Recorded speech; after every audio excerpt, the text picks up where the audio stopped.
brought me out of darkness into the marvelous light. Just look where he brought me from. He brought me. Jesus brought me. He brought me. Yes, he did. Jesus brought me. Pick me up. Jesus brought me. My name is Louisiana Bendolph. I was born here in Gee's Bend in 1960, and we lived on a farm. We got up early. We got up around 6 o'clock, and we would, eat something, and then we would go to the fields. And then we would work until around 6, the sun going down again. So we would have to come out the field and get the wood, pump the water, and then the next morning we do the same thing. If it rained, we went to school. If not, then we were in the fields. When I was 12, I made my first quilt. Quilting was always around us, because back then in Gee's Bend it was really cold, and so it was something that was done because we needed it. I get my design from my mind. I be sitting there thinking about how I wanted to make a quilt, and then it just come in my head how I wanted to make it.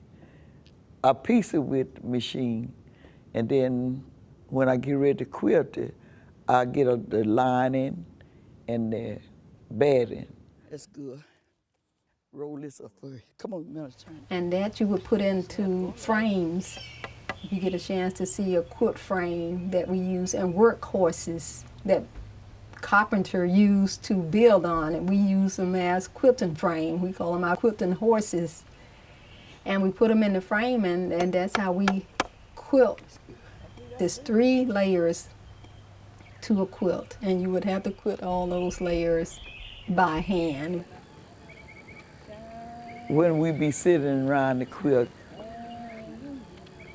we be talking about the Lord and talking about how our kids act, and we be praying, and we be singing, we be moaning, and then sometimes we be snacking on the quilt, have some fruit or something there on the quilt, and we be snacking on the quilt.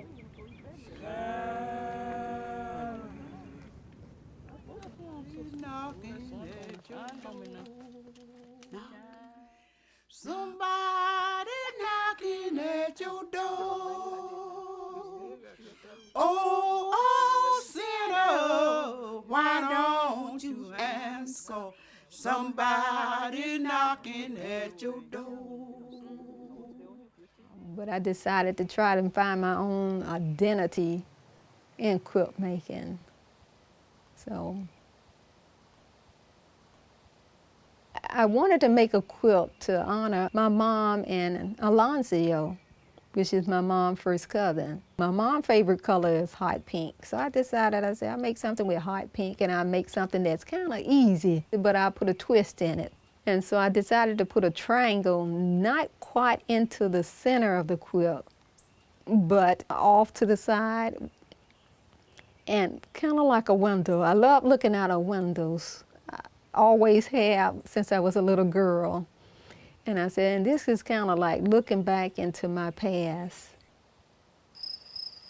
Looking back into the past, but not quite going all the way back into the past. Joseph G. came from North Carolina in the early 1800s and brought some slaves. This was still territory when Joseph G. came. He was the first one to get this land as a land grant from the government.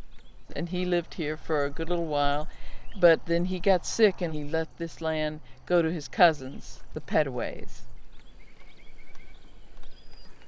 Pettway came down from North Carolina.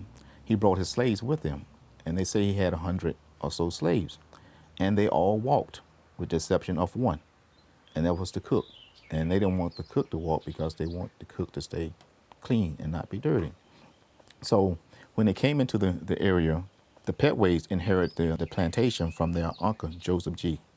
So it became the Pettway Plantation, so everyone who came on the plantation, their last name became Pettway.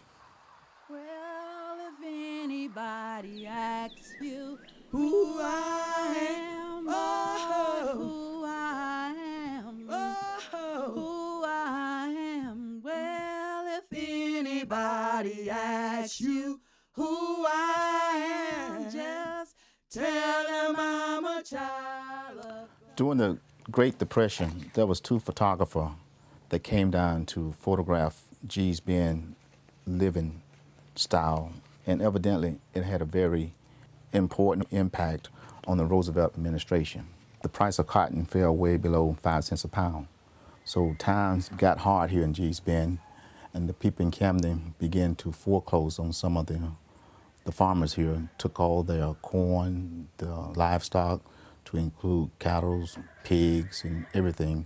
So the people here were pretty much left to starve. But somehow Red Cross got the word, and they came in and started bringing in, food to help out. It was really hard when I was growing up. We had nothing but the fireplace and the stove in the kitchen to keep warm, and we had to make quilts to keep warm. At that time, it was like a 10,000 acres farm that was owned by the plantation owner. So the government came in and purchased the farm from the white plantation owner, and then turned around and subdivided the community into like 100 different units. And with that unit, there came a house, a smokehouse, a hen house, an art house, and a barn. And it also had like 140, sometime 145 acres of land to go with it. And they gave them 40 years to pay for it at a price of about $2,700 per house.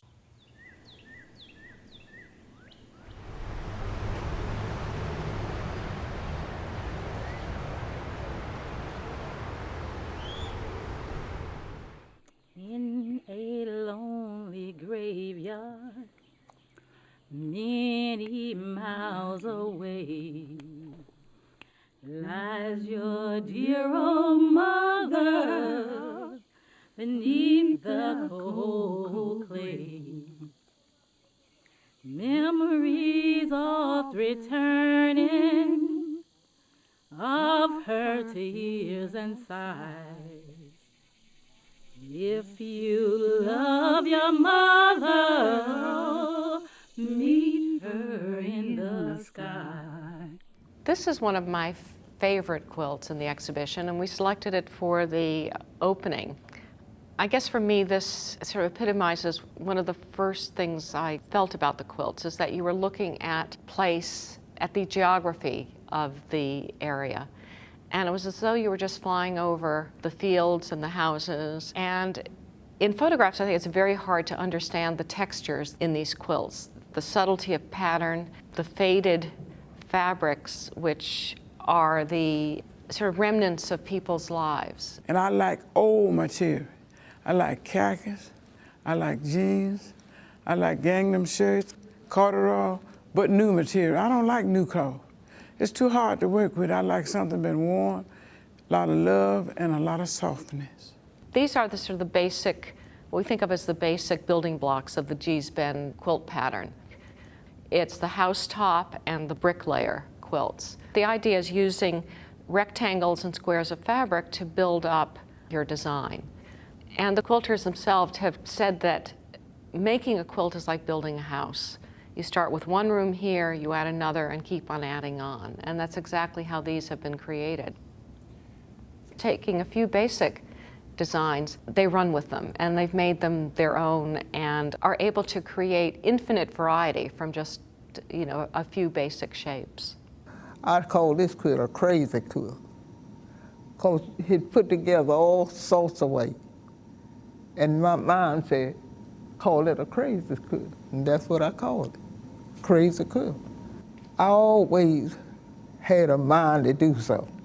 And if you want to do something, you could do it. It ain't nothing we can't do if we want to do. And I believe that to my heart.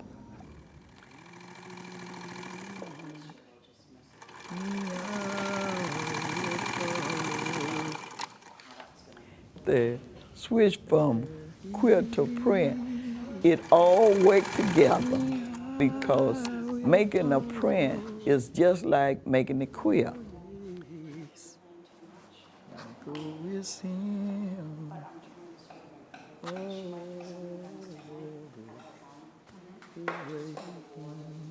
I was asked to make a little small marquette, a little small miniature size quilt, a 24 by 24.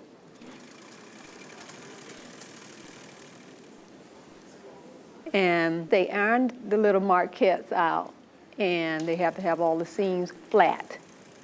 And once they do that, they get a copper plating about a little bit bigger than the marquette and put some beeswax on it.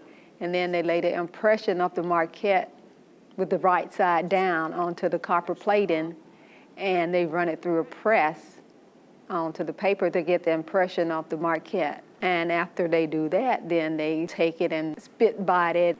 Lou is going to come over here, and she's going to take a paintbrush, dip it into an acid mixture of nitric acid, water, and gum arabic, and paint it onto the plate. Where the acid contacts the copper, it will actually eat into the copper, creating a pit. We'll rinse off the plate with water.